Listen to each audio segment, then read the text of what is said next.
Hey everyone, today I'm going to talk about what in this order, and I think a number of other orders as well, call the Book of Planetary Spheres or Planetary Realms.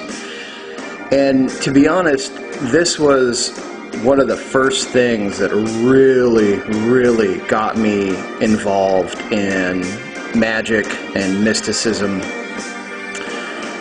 Not necessarily paganism, although a lot of people link those two, and it's true, but there's a number of pagan religions that don't do very much with magical and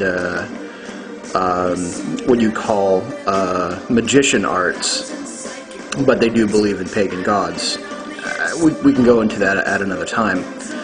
But the Book of Planetary Spheres or Planetary Influences, when I was about 12, I got to read the or excerpts, I guess, a couple pages, which is, to be honest, from the order that I am a part of now. They had kept and have kept a Book of Planetary Influence for, I'm going to guess, close to 50 years. So this tells you how long a number of our members have been involved in magic and the occult. So it blew the doors open of possibility, and this was my first intro into consciously and purposely exploring alternate realms of awareness and existence, and seeing how these are not just places of the mind, that these are actual places that exist and have direct influence upon our physical plane, and that a number of them are well established and have been visited for thousands of years by magicians of all sorts of traditions, and in some cases do actually exist on alternate planes that hold physical spots for these dimensions. And the beings of these places come from a gigantic multi-universe. So some of them have incarnated many times but have never held a human life. These are not necessarily the same as trans-Plutonian beings. They are semi-different. The majority of these beings are either indifferent or friendly towards human contact. There are those that can be hostile, but they're rare, and I'm going to tell you how to protect yourself.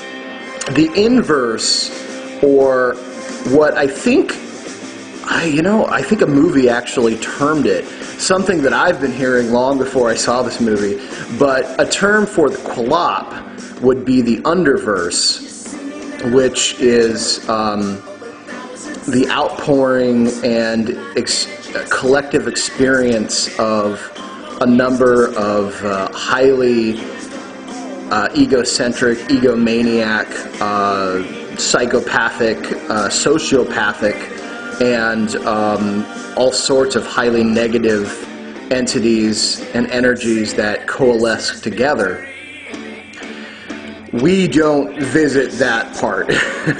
And thankfully, the sigils, which I'll explain here in a bit, to those doorways of that particular part of the multi-universe are even more secretive than that of the Kabbalah, which again is a universal pathway. Think of it as sort of a map to the multiverse, even though it doesn't actually take the shape that you see here. It's sort of an interesting pattern that how the way that these things flow into one another and then directly affect our consciousness, which is seated right here at Malkuth, or the kingdom. So just, some basic background. A book of planetary influence is always going to be a channeled work. So It starts out blank. Most Wiccans would recognize the term if I said Book of Shadows, although that's slightly different. But and actually that has more of an astrological meaning behind it, and I think I'll spill the beans on that sometime soon. But a book of planetary spheres or influences is going to be a channeled work, because you are going to be the traveler to these different spheres of influence, and you are going to write down your experiences, and you are going to collect them and place them in each section. So let's just say that because we're working with assumption of God form, that right now you really want to start creating experiences with your higher self, which is located right here at Tipareth, which is the cross, the center of the multi-universe. So we see the Christ symbol as the center of the cross. Do you see? The Bible is an allegorical, although poor allegorical, story of higher Kabbalic symbolism. So there is a reason why the sun rises, the sun sets. It is the center of the universe, but it is not the light source. All right. Someone implied recently that Lucifer was a sun god. No, Lucifer on the Qulop is actually part of the Underverse's Godhead. All right, which is above Tipareth. This is the source of light beaming down into the gloomy world of our physicality, and there's tons and tons of allegorical and alchemical reasons for that, and it would take so long to get into. But because we want to start focusing our energies here and at Tipareth and figuring out what our higher purpose is, everything that you write from that particular section would go into what is called the Book of the Sun, or the solar pages, and you would keep things separate. Okay, so you are actually going to be automatic writing. Now, a lot of people have some fear about that. There's been a great deal of, I suppose some of it is legit, although not as much as one would say. But automatic writing does. It opens up your consciousness to allow an intelligence to channel information through you, which then you write out on a piece of paper. I mean, really, that's what it is. Now, you can just open yourself up and begin to channel and to write. The danger of that, perhaps, is you will begin to channel whatever entity is closest to you. For the majority of the world, because of the Faustian Pact, the entities closest to them are going to be those entities placed by the Illuminati and the reptilian agenda to keep you afraid and to keep you locked into the physical world. Because the true devil, as seen in the Rider-Waite Tarot, is a master of the dark physicality, and it enslaves things to build the physical world. To awaken from your slumber and to realize that you are master of the world, of your world, you put that entity to work for you. However, silence is consent, and until you tell that being it works for you, because of the Faustian Pact, you will work for it. And it needs you to do as you're influenced, it needs you to stay asleep, and it needs you to be afraid to venture into higher realms, which is what automatic writing will do. So the first encounter you have is usually a highly negative, very belligerent, and scary entity, which has no real power. It's the lowest of the low, because those are the only beings that they can get to stick around and hang around and do nothing.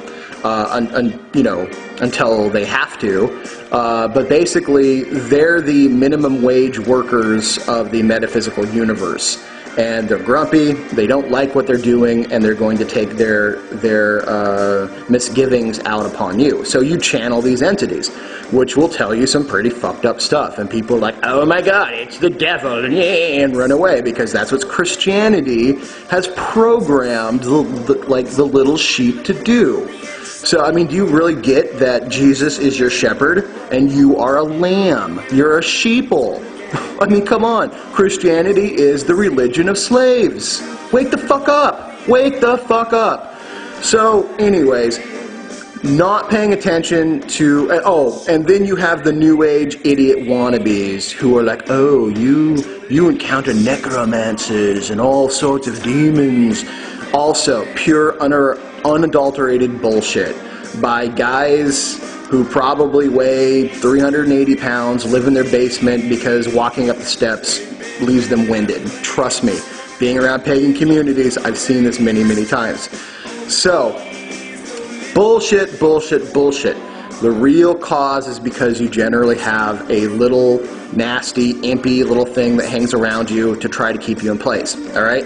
The illusion of power is the Illuminati's greatest weapon. Are they powerful? Yes, indeed. But are they all-encompassing powerful? No. They want you to believe that they are, because that's their intent to one day be, but they are not fully all-encompassing yet. But they will be if people remain apathetic and stupid and continue on with the religion of slaves waiting for Jesus to come back. Anyways, done with that. So when you automatic write, you are channeling the first entity that comes to that comes to you, and it's going to be the closest. Generally, if you are automatic writing and you begin to have a bad experience, you need to, with every fiber of your being, tell that entity to get the fuck away from you. Or you need to call upon a higher entity, okay?